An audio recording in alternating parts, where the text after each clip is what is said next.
Idioms and phrases, محاورے اور مرکبات۔ دیکھیں، گفتگو کے دوران کچھ لوگ بہت خوبصورت الفاظ استعمال کرتے ہیں جن کا بظاہر مطلب تو کچھ اور محسوس ہو رہا ہوتا ہے، لیکن حقیقت میں ان کا معنی کچھ اور ہوتا ہے۔ تو ان کی ڈیٹیل ٹاپک کے حساب سے سرچ کر کے آپ اسی چینل پر دیکھ سکتے ہیں۔ آج ہم کچھ ایڈیمز کا استعمال ساتھ کچھ ڈسکشن کے دیکھتے جائیں گے۔ جیسے آفٹر آل، ایگزامپل نمبر 1 میں آفٹر آل، بہرحال، آخر کار۔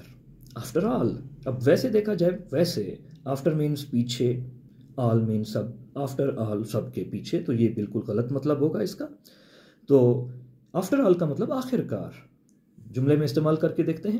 ریسپیکٹ ہم، after all he is your teacher.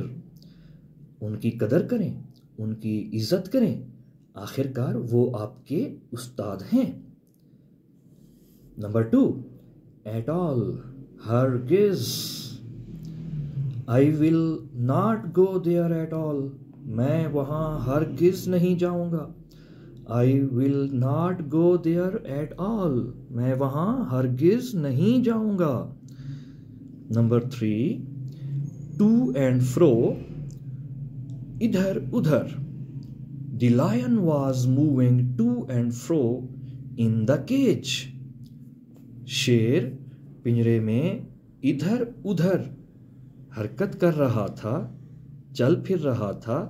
to and fro، ادھر ادھر۔ جملے خوبصورت انگلش لکھنے کے لیے، بولنے کے لیے ان کا یاد کرنا ضروری ہے۔ نمبر 3، ٹو اینڈ فرو، ادھر ادھر۔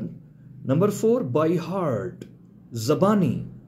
Have you learned this poem by heart, کیا تم نے یہ نظم زبانی یاد کر لی ہے؟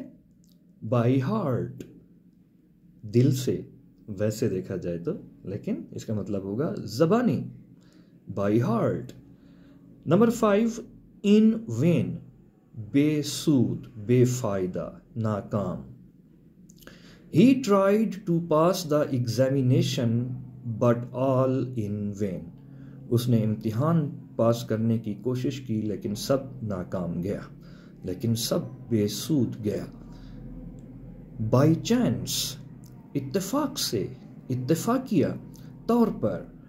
Yesterday I met my friend by chance، کل میں اتفاق سے اپنے دوست سے ملا، اتفاقیہ طور پر۔ Number 7، for the sake of، کے واسطے۔ help me for the sake of God، اللہ کے واسطے میری مدد کرو۔ for the sake of، کے واسطے، for the sake of Allah, for the sake of God، help me for the sake of God، اللہ کے واسطے، خدا کے واسطے میری مدد کرو۔ نمبر 8، ان اسپائٹ آف، کے باوجود۔ In spite of hard work, he field, محنت کے باوجود وہ ناکام ہوا۔ ان اسپائٹ آف، کے باوجود۔ نمبر 9، ان شارٹ، مختصر یہ کہ، in short he is not a good man، مختصر یہ کہ وہ ایک اچھا طالب علم نہیں ہے۔ سلسلہ جاری ہے، دیکھتے رہیے۔ Thank you.